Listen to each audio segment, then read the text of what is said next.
Irmãos, eu não sei se é o mesmo pensamento de vocês, quando nós nos aproximamos de fim de ano, começa a pensar, novembro, dezembro está chegando, você olha todo o ano que você passou, todas as atividades que você fez, toda a carga que você traz, toda a sua agenda, aquela correria, aquela rotina, e chega uma hora que começa a pesar e você fala assim, eu preciso agora de um tempo, preciso parar, preciso de um momento para poder refletir, para poder respirar, para ver o que realmente aconteceu, para ver o que eu preciso mexer em minha agenda, ministério pastoral.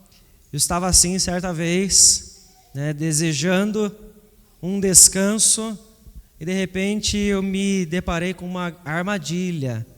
Eu peguei meu celular, abri o meu Instagram, e como você que conhece redes sociais, sabe que as pessoas postam só aquilo que elas querem que você veja, Eu de repente olhei uma paisagem, que eu achei aquela paisagem a coisa mais bonita, nunca tinha visto. Era uma praia, em algum lugar na Tailândia, nunca fui, mas eu olhei aquela praia, água bem clarinha, bem transparente, e eu falei para mim mesmo, poxa vida, é esse o lugar, quero ir para lá. Eu quero esse lugar porque ele passa para mim a ideia de descanso. Passa para mim a ideia desse tempo de reflexão, desse tempo de paz. Minha mente já surgiu nessa ideia e o desejo, Parecia o lugar ideal. O desejo então era de estar nesse lugar porque parecia melhor do que a minha realidade naquele momento. E a nossa mente e o nosso coração fazem isso conosco. Eles nos levam a olhar as coisas ao nosso redor e nos fazem criar ideais. Você está em diversas circunstâncias da vida, de repente você cria um ideal, não é? Se eu tivesse naquelas condições, com certeza seria melhor. Se eu não tivesse em Itapeva, mas se eu estivesse na praia, nesse calor, com certeza ia ser melhor. Não é? Às vezes a gente pensa nisso, Você olha uma imagem, um vídeo, alguém foi viajar, você cria ideais. Aí naquele lugar, naquelas condições que a vida seria mais tranquila do que essa que eu estou desfrutando aqui. Nós queremos descanso. Mas nós queremos descanso a partir da comparação com a vida alheia, já percebeu isso? Eu olho para a vida do outro, eu quero viver a vida do outro. Nós buscamos descanso através da ideia que nós temos de que podemos controlar o tempo. Eu busco descanso na falsa satisfação que me trazem os vícios, os bens materiais. Porém, tudo isso é ilusão. Porque Deus é o verdadeiro descanso. Mas a questão que nós precisamos responder então, diante disso é: como é que alguém alcança essa consciência? Como é que alguém consegue, então, em meio a qualquer momento da vida, qualquer circunstância, pensar dessa forma? De uma forma muito tranquila, dizendo, não, Deus é o meu descanso. E eu quero convidar você a abrir a palavra do Senhor para pensar sobre isso no livro do Êxodo, capítulo 33. Nós faremos a leitura do versículo 12 ao versículo de número 16.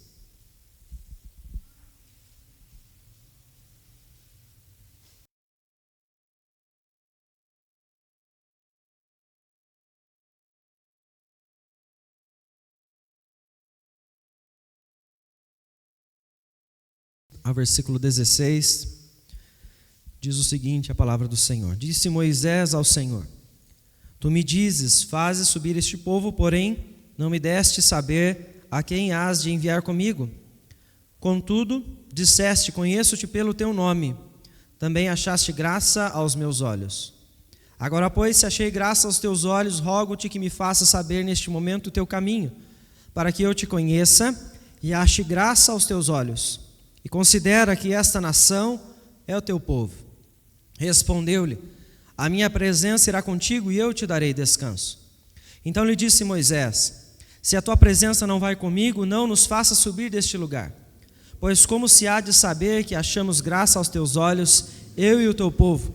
não é porventura em andares conosco, de maneira que somos separados, eu e o teu povo, de todos os povos da terra? Vamos orar mais uma vez. Nesta noite, que o Senhor venha nos dar sabedoria, conduzir os nossos pensamentos, nos dar a mente de Cristo através da tua verdade, Senhor. Conduz os nossos sentimentos, tudo aquilo que nós estamos vivendo, ó Pai, nas nossas rotinas, que neste momento, mais uma vez, seja colocado em tua presença e reconduzido, redirecionado pelo poder do teu Espírito Santo. Nós queremos entender, ó Deus, a tua vontade sobre nós. Nós queremos entender a tua verdade para as nossas rotinas, para as nossas famílias. Eu peço a ti, ó Deus, que nos conceda esta graça nesta noite. Que o Senhor seja misericordioso conosco e fale ao nosso coração, permitindo, como nós já clamamos, que não saiamos deste lugar, desta igreja, da mesma forma como nós chegamos. Que o Senhor nos transforme pelo... Nós oramos e já agradecemos. Amém, Senhor. Irmãos, quando nós falamos de consciência, nós acabamos de falar como alguém obtém então essa consciência desse descanso. Falamos de consciência, os israelitas eles não tinham isso a todo tempo. Eles oscilavam. Alguns momentos você vê Israel então consciente do agir de Deus, eles clamam ao Senhor pela libertação, eles sabem que é Deus quem está os direcionando, mas em outros momentos não. Em outros momentos eles se afastam, em outros momentos eles pecam contra Deus, eles desobedecem ao Senhor.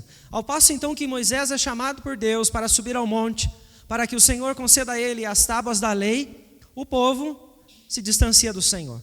Nós já fizemos leitura do capítulo 32, do versículo 30 ao versículo 35, e nós vimos então Deus usando Moisés para interceder por este povo que já havia então pecado contra Deus. Mas nós vemos então que neste momento a consciência ainda não é clara sobre a presença do Senhor e o descanso que Deus pode conceder ao seu povo. Eles então vivem num aparente descanso, porque a mentalidade deles é: nós temos algo precioso para nós, nós temos o nosso ouro, nós vamos então transformar isso em algo que nós podemos ver, algo que nós podemos controlar, algo que nós então temos na nossa frente, que nós podemos chamar de Deus. Eles depositavam então o descanso deles em algo que era possível eles verem.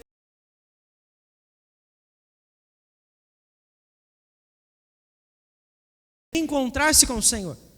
Como é que alguém que se afasta, perdendo a sua consciência da ação de Deus, como é que essa pessoa então pode voltar a entender esse agir do Senhor? Como é que alguém volta a descansar em Deus depois de um tempo de tribulação, depois de um tempo de dificuldades? Uma forma apenas, que o texto nos ensina: desenvolvendo um relacionamento de intimidade com o Senhor. Veja então o que acontece no versículo de número 12, quando Moisés mais uma vez volta a Deus. Você observou já no capítulo 32 que ele já estava vindo ao Senhor, outra vez ele vem a Deus, então é um diálogo. Moisés está à presença do Senhor em vários momentos, clamando pelo povo, intercedendo pelo povo, falando ao Senhor, questionando o que ele deve fazer nesse instante, e ele então diz ao Senhor: o Senhor me disse para tirar o povo do lugar onde eles estavam, porém não me desse saber quem hás de enviar comigo. Contudo disseste: conheço-te pelo nome. Moisés é o intermediário, né? É aquele que está sendo usado por Deus para levar o povo onde eles devem chegar. A terra prometida é o destino deste povo. Moisés está sendo usado pelo Senhor neste momento, e através de uma oração nós vemos então que o primeiro passo para um relacionamento é o chamado de Deus. O Senhor então diz a Moisés, quando ele ainda estava apacentando as ovelhas no monte, ele o chama e ele diz: leve este povo, você vai libertá-los. Moisés, diante de todas as suas dificuldades, ele observa que Deus estaria com ele, e assim o Senhor o chama e chama aquele povo para estar novamente ao seu lado. Israel está vivendo um momento de opressão e eles saem. Israel se afasta, perde a consciência da presença e da ação do Senhor. Mais uma vez o Senhor os chama para perto de si. Então vejam, tudo começa quando o Senhor chama o seu povo. Não existe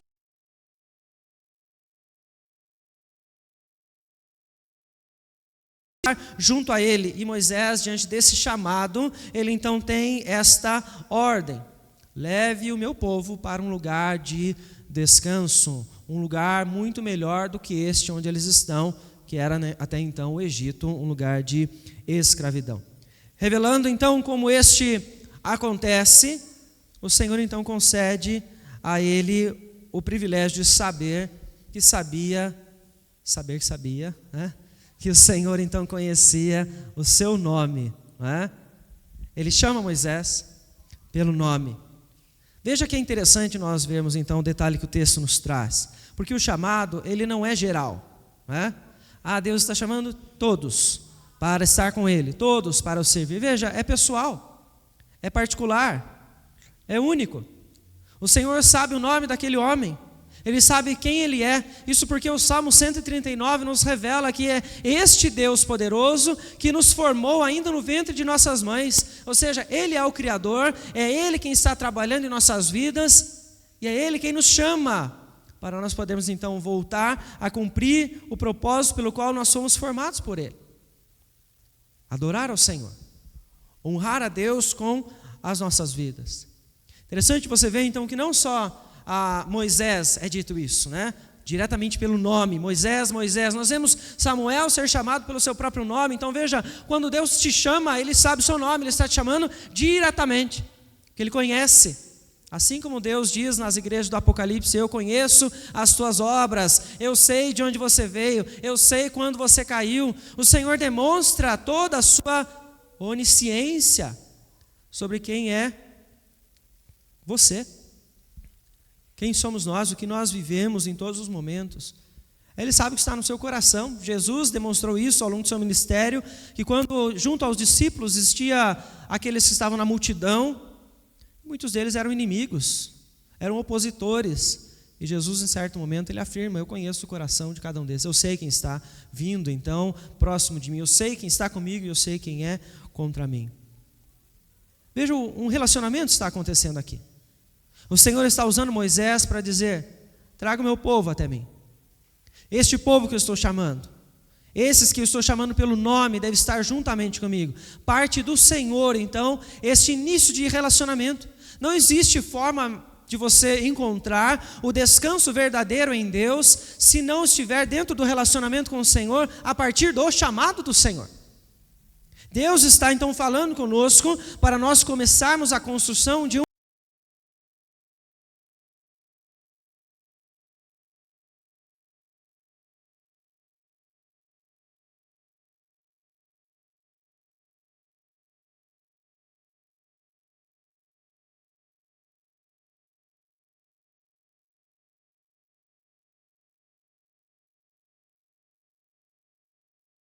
Você está entendendo esse chamado do Senhor. Ele está então trazendo pela pregação da verdade a fé a esses a quem Ele chama, para que eles possam então viver com Ele, servir a Ele onde eles estiverem.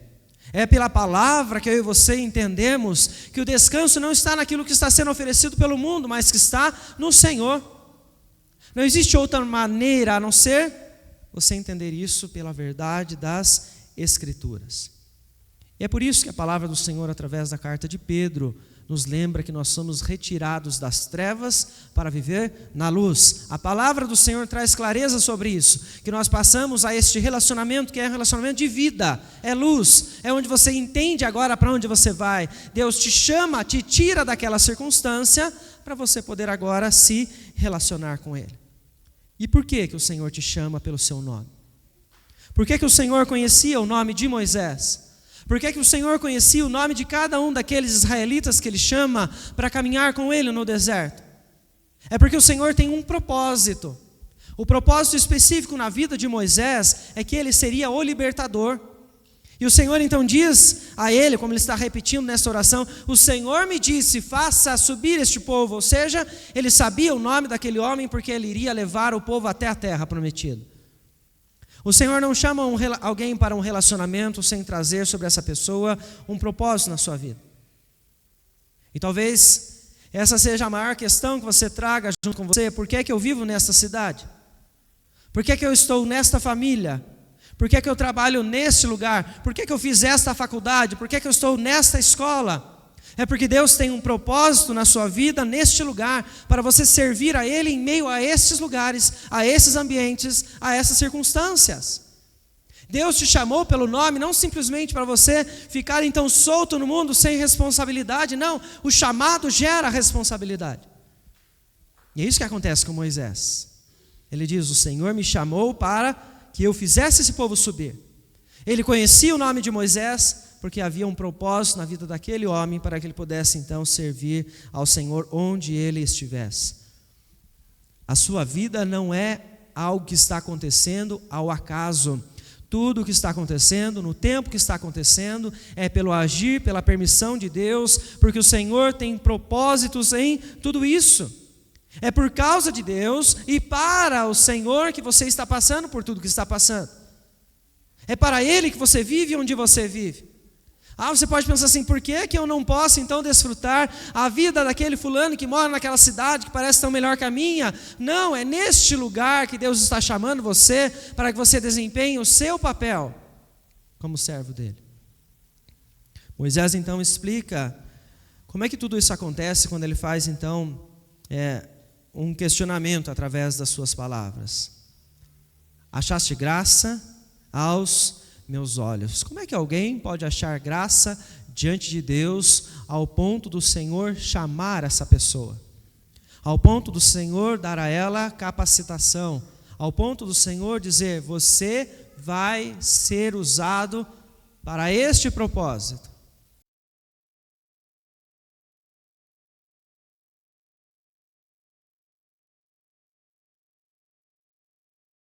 O relacionamento, ela parte de Deus. Ou seja, este relacionamento só é possível pela graça, misericórdia e compaixão do Senhor sobre as nossas vidas. Não existe relacionamento com Deus pela iniciativa humana. Mas a partir desse fato que Moisés então começa a trazer para nós vemos então que depois de despertar, há uma continuação desse relacionamento. Ele não pode parar ali. E ele não vai parar ali. Porque o Senhor vai então trazer a ele uma direção, e é isso que Moisés acaba pedindo, versículo 13: agora, pois, se achei graça aos teus olhos, rogo-te que me faças saber neste momento o teu caminho. Ele quer saber agora o que ele tem que fazer. Aquele que então começa um relacionamento com Deus, ele precisa entender qual é a vontade do Senhor para a sua vida. Aqueles então pela fé buscam a Deus, e a esses é permitido saber a vontade do Senhor. A estes o Senhor revela o seu propósito. A esses o Senhor está dando força para que eles então suportem o caminho e que estão trilhando. Não existe então um relacionamento com Deus sem conhecimento. Se você é alguém que está disposto a viver com o Senhor sem buscar entender a verdade do Senhor, você vai estar vivendo uma grande ilusão, porque você vai encher o seu coração com todos os ideais seus e vai deixar aquilo que o Senhor se agrada de lado. Com Deus, sem o conhecimento da verdade dele. E é por isso que a palavra nos mostra em alguns exemplos que não basta você dizer que você está perto de Jesus. Os evangelhos nos mostram quantos estiveram perto de Jesus e não eram dele. Judas é um exemplo muito forte disso. Estava perto, estava servindo junto aos discípulos, mas era o traidor. Era aquele que no coração não estava entregue a Cristo, porque não o conhecia de fato, porque estava apenas dizendo que andava junto. Eu faço parte daquele grupo, eu estou caminhando com eles. Isso não é suficiente. Não basta apenas nós cumprirmos os rituais, rituais religiosos. Nós sabemos. Os fariseus eram aqueles, como diz a palavra do Senhor, que gostavam então de ser saudados pelos homens, porque eles queriam agradar aos homens, queriam estar nos melhores lugares às mesas, porque queriam as honras dos homens, mas eram aqueles que cumpriam todos os rituais.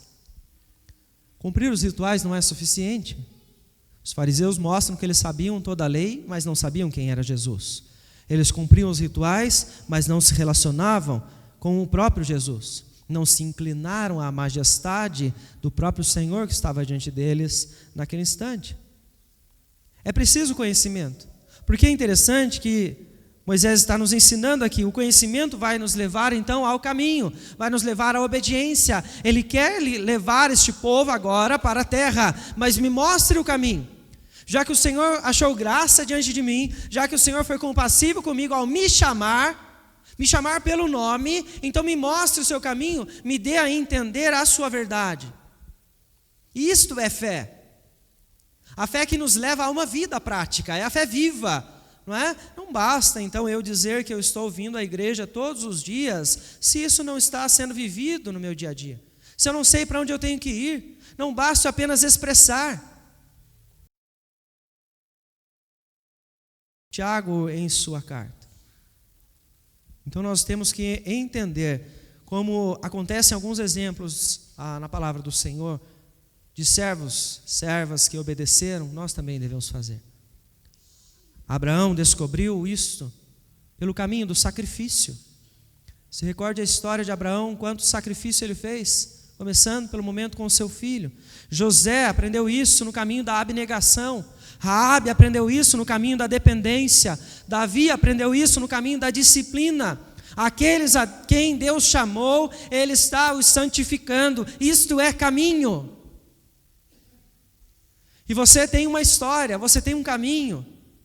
Você está trilhando uma história diferente da minha, mas por quê? Porque Deus tem um propósito na sua vida que é diferente do propósito que Ele tem na minha. Porque você está em uma família diferente da família que eu estou. Você trabalha num lugar diferente do trabalho que eu estou.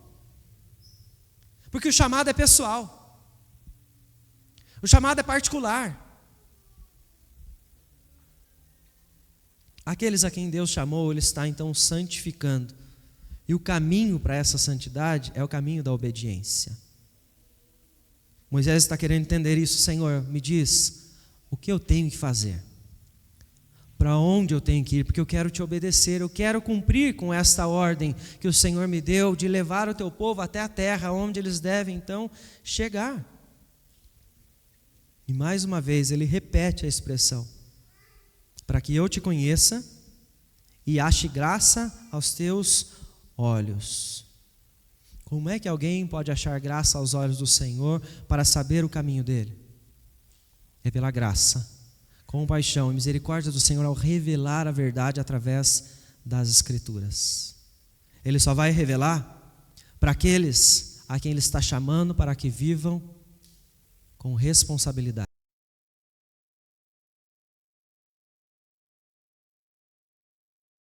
Então, deste relacionamento que começa com o chamado, que passa pelo caminho, ou seja, ao entender a verdade do Senhor, você vai trilhar um caminho, isso gera um fruto, e esse fruto se chama comunhão. É isso então que Moisés vai nos mostrar a partir do versículo de número 15, que ele diz: se a tua presença não vai comigo, não me faça subir deste lugar. Olha o que ele está dizendo: se o Senhor não for comigo, eu não quero ir. Isso é comunhão. Isso é uma vida de intimidade. Você já pensou quantos planos você tem feito? Quantas ideias você está construindo para a sua família, para a sua vida particular? E a quem você está consagrando tudo isso? A quem você está pedindo direção para que isso então venha a acontecer? Ou quantos planos nós já fizemos que eram simplesmente para agradar ao nosso coração e não a Deus? Enquanto Moisés, quando o Senhor o chama, mostra o caminho, ele diz: se o Senhor não for comigo, eu não vou. Muitos se esqueceram de Deus, que o Senhor o chamou para um ministério específico. Esqueceram-se de Deus porque o Senhor o chamou para conduzir uma família. Esqueceram-se de Deus porque o Senhor os colocou em um lugar específico para eles servirem. Porque falta comunhão. Porque falta relacionamento. Falta intimidade. Moisés está nos ensinando nesse momento que o Senhor, então, Ele nos chama, mostra o caminho e nos permite desfrutar da sua comunhão. Ninguém vai desenvolver uma consciência do descanso de Deus em meio a tudo que vive, se não viver a comunhão com o Senhor. É a busca por intimidade, é algo constante, é algo diário, é algo que nós temos que perseverar, é algo que nós temos que nos esforçar, porque a nossa carne não quer viver isso, nossa carne não quer orar, nossa carne não quer ler a palavra, nossa carne não quer servir ao Senhor, porque nós somos ainda pecadores, nós precisamos brigar com isso, e isso acontece na busca diária pelo Senhor. Essa intimidade vai fazendo você ter consciência de que você é alguém a quem Deus chamou, que Deus tem um propósito em você, e por isso cada vez mais você se dedica a Deus, você busca mais, você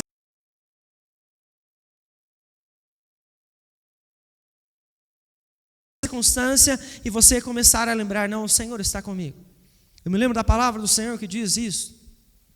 É por isso que o texto vai nos dizer, em vários momentos, Jesus diz, não se turbe o vosso coração, creio em Deus, creio também em mim. Os salmos então dizem para nós, Deus é o nosso refúgio e fortaleza. Os salmos dizem, caiam 1000 ao teu lado, e você não será atingido. Isso não é então uma promessa do Senhor, onde não existe problema. Não é ausência de problema que temos aqui relacionado. Mas nós temos uma promessa onde temos a presença da comunhão com o Senhor. Quando nós estamos em comunhão com o Senhor, nós conseguimos entender que mesmo diante da dificuldade, nós estamos com o Senhor nos sustentando, o Senhor nos guiando, o Senhor nos protegendo a todo instante. Porque aquele que está em comunhão com o Senhor é aquele que está aprendendo dia após dia a descansar. Você não vai aprender a descansar de uma hora para outra. É uma busca constante. Você precisa construir um relacionamento. Você precisa estar na presença do Senhor, ler a palavra do Senhor, orar ao Senhor, estar com os irmãos, para poder então pedir auxílio, pedir orientação, pedir conselho. Muitas vezes não vamos conseguir caminhar sozinhos, e eu preciso dessa igreja, eu preciso dos irmãos que sabem a mesma luta que eu estou travando. A comunhão com o Senhor vai nos levar à comunhão com as pessoas, vai nos levar a intensificar este relacionamento. Você já observou o que é mais importante para você na sua história? Na sua vida, a palavra do Senhor nos lembra, a graça é melhor do que a vida. Isto é comunhão, isto é intimidade, é o relacionamento com Deus que é melhor do que qualquer coisa que nós temos. Como é que alguém alcança essa verdade, esta consciência? Como é que alguém pode, mais uma vez, Moisés, então ele diz isso, achar graça diante dos olhos de Deus, no versículo de número 16, ele está questionando, como pode alguém achar graça diante do Senhor, senão quando o Senhor está andando conosco? É pela compaixão, pela misericórdia, pela graça de Deus, que nós podemos então andar com o Senhor todos os dias. É só neste caminho que nós podemos dizer que Paulo estava quando ele foi preso, e preso ele louvava ao Senhor. É intimidade com o Senhor. Ele tem consciência do agir de Deus. Há um propósito do Senhor em sua vida. É apenas em meio a esta circunstância de consciência que Paulo foi capaz de, na sua carta aos Filipenses, agradecer pelas suas algemas. Ele agradece a Deus pela sua prisão. Por quê? Consciência do descanso que ele tem no Senhor, apesar das circunstâncias, e ainda é capaz de falar em várias de suas cartas, como na carta a Tito, sobre esperança. Aguardem na bendita esperança de Cristo Jesus. Ele está preso, mas ele não olha para aquelas circunstâncias, ele olha para o Senhor. O que é que nós precisamos entender nesta noite? Não será na vida alheia que nós vamos encontrar o nosso descanso. Pare de se comparar. A sua vida é única.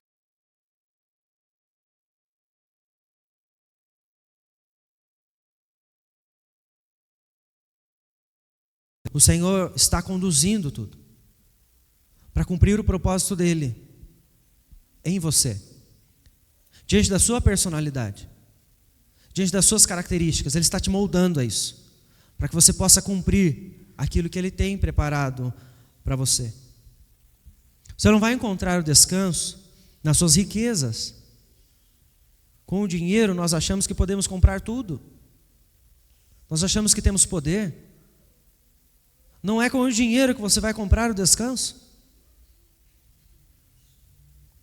Não vai ser na aparente satisfação que os vícios podem te dar que você vai encontrar o descanso. E aqui você pode ampliar os vícios para tudo que existe hoje, que você é dependente, que você não consegue largar. Às vezes você fala de vício, você fala apenas de álcool, de drogas. Não, não é isso. Vício é tudo aquilo que você tem na sua mente, que você está fixado naquilo, e você não consegue abandonar. Se alguém tirar de você, você começa a ter uma crise, porque aquilo faz parte de você. Não é nessa aparente satisfação dos vícios que você vai encontrar o descanso. Não é no falso controle do tempo que você vai encontrar o descanso. No instante em que você acha que você está controlando tudo, né? Está tudo caminhando do jeito como você planejou. Sua família está acontecendo no jeito, no tempo que você planejou. Os seus negócios estão acontecendo da forma como você quis. A sua vida, a sua casa, seus carros estão sendo adquiridos no tempo, do jeito que você quis. O dinheiro que você adquiriu é de acordo com o que você correu atrás. Não ache que é você que está no controle do tempo, porque o seu descanso não virá nesse falso entendimento de que você está à frente de tudo. Deus é o verdadeiro descanso. Somente no Senhor você vai poder descansar.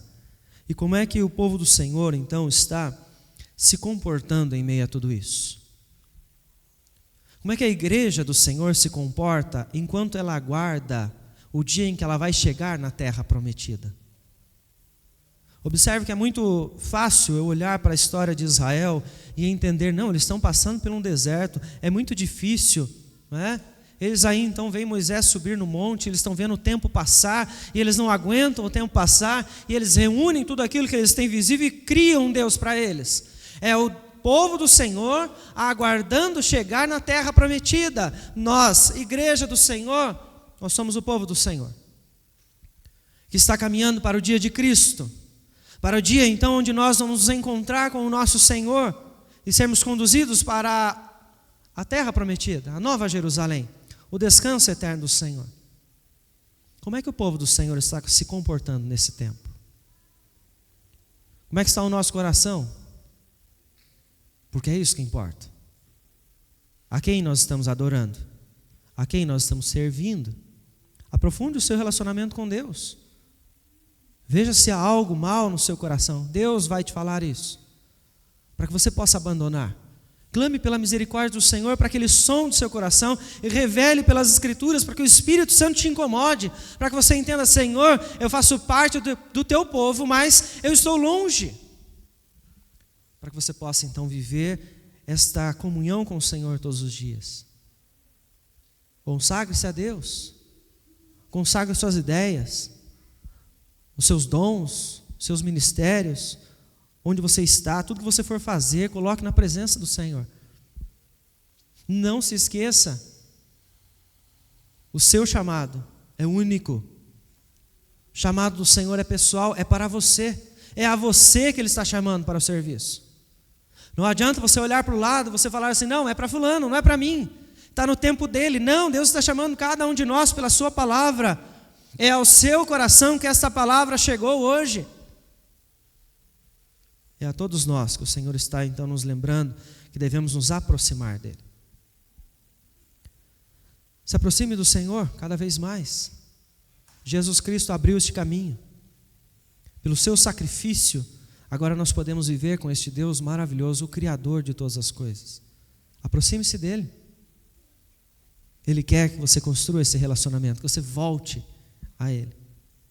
Porque assim o seu lar pode viver de uma forma diferente. Seus relacionamentos podem ser diferentes. Eles podem ser restaurados.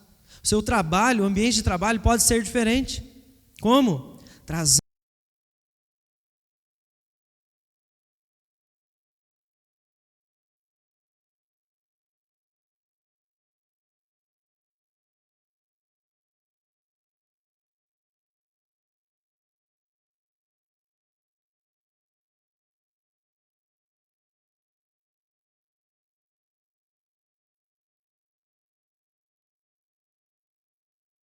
o propósito é só seu.